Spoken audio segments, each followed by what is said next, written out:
हैदराबाद ज़िले जी मनसूबाबंदी लाइ 500 मिलियन जी लागत सां हैदराबाद मास्टर प्लान 2047 जे सिलसिले में स्टेक होल्डर्स मेयर काशिफ शोरे वटि मुशावरती गॾिजाणी थी गुज़री।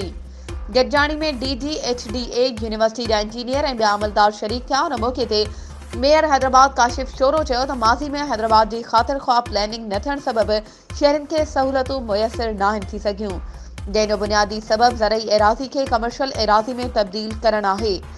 शहर खां अलावा बहिराड़ी वारनि इलाइक़नि में भी न्यू हाउसिंग स्कीमूं शुरू थी वयूं आहिनि।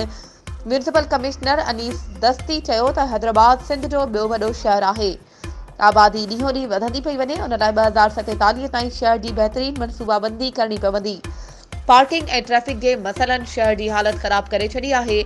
ADC 1 नजीबुर रहमान जमाली चयो त आबादी में इज़ाफ़े जो तफ़सीली मुतालियो करण बिना ॼाणायल मनसूबो मुस्तक़बिल में कम न करे सघंदो। DGHDA ज़ाहिद हुसैन शर चयो त हैदराबाद जी आबादी में इज़ाफ़े जो तनासुब 2.1% आहे ऐं असां वटि हैदराबाद में लॾ फलाण कंदड़ माण्हुनि जा अंग अखर मौजूद ई न आहिनि। गॾिजाणी दौरान मेयर समूरनि स्टेक होल्डर्स खे हिदायत कई त हू हैदराबाद मास्टर प्लान 2047 जे सिलसिले में खेसि लिखत में तजवीज़ूं पेश कनि। वधीक ख़बरुनि ऐं अपडेट्स जे लाइ असांजे चैनल खे सब्सक्राइब कयो ऐं हा, बेल आइकन खे प्रेस करणु न विसारिजो त जीअं असांजी हर नई अचण वारी वीडियो तव्हां ताईं पहुची